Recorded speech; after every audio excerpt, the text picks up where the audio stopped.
ગણિતની એક મજાની વાત એ છે કે મોટી સમસ્યાઓનો ઉકેલ તેને નાના નાના ટુકડાઓમાં તોડવાથી મળી જાય છે. આજે આપણે બસ એ જ શીખવાના છીએ. અવયવીકરણ. સમજી લો કે આ બૈજિક પદાવલીઓના રહસ્યોને ખોલવાની એક ગુપ્ત ચાવી છે. તો ચાલો શરૂ કરીએ. પણ એક મિનિટ, આગળ વધીએ એ પહેલાં એક સવાલ.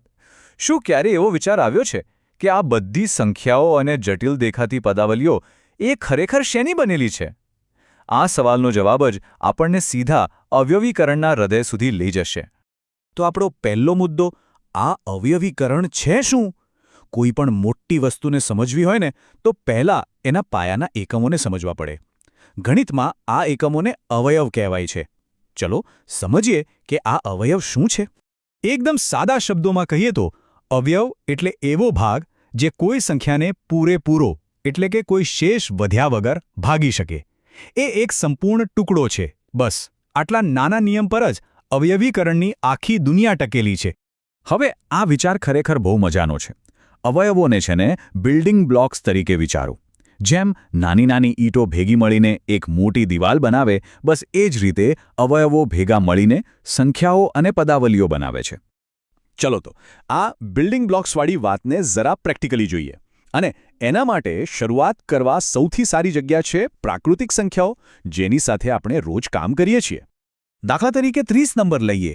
આપણે એને એના નાનામાં નાના અવિભાજ્ય ભાગોમાં તોડી શકીએ. 2, 3 અને 5.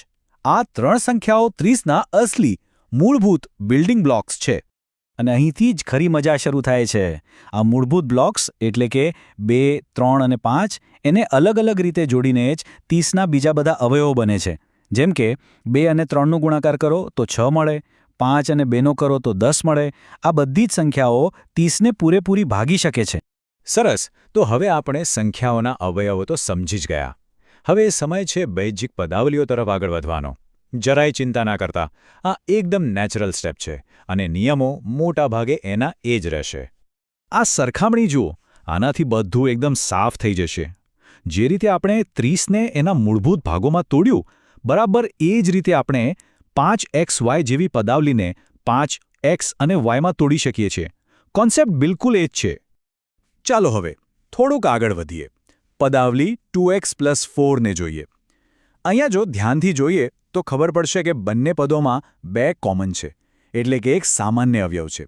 એટલે આપણે આ 2ને બહાર કાઢીને પદાવલીને 2x+2 તરીકે લખી શકીએ.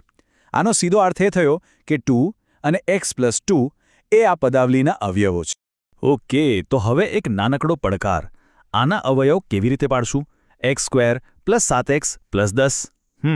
અહીં તો કોઈ એક સામાન્ય અવયવ તરત દેખાતો નથી. તો હવે શું કરવું?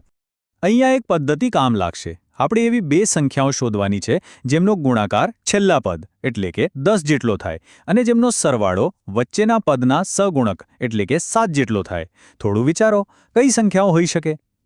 મળી ગઈ? 2 અને 5. કારણ કે 2 × 5 એટલે 10 અને 2 + 5 એટલે 7.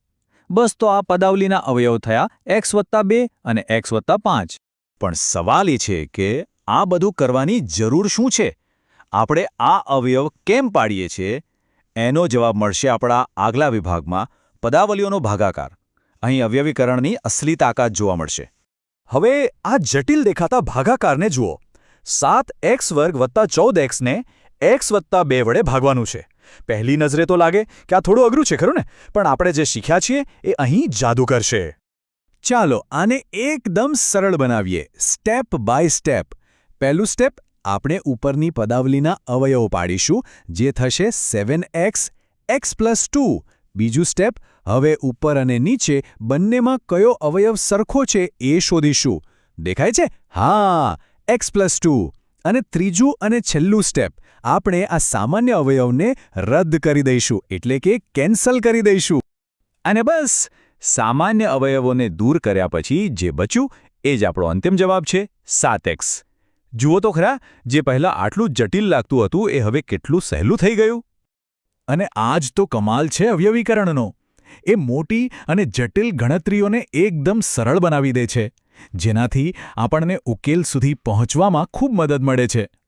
તો આખી ચર્ચાના અંતે મુખ્ય શીખ શું મળી? ચાલો આપણે જે પણ શીખ્યા એના સૌથી મહત્વના મુદ્દાઓ પર એક છેલ્લી નજર નાખી લઈએ.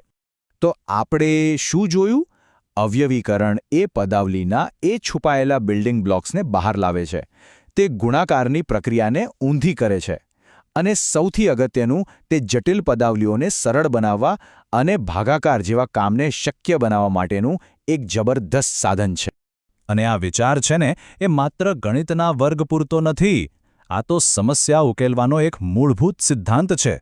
કોઈ પણ મોટી જટિલ સમસ્યાને એના નાના નાના ભાગોમાં તોડી નાખો અને પછી જુઓ, ઉકેલનો રસ્તો આપોઆપ દેખાવા લાગશે.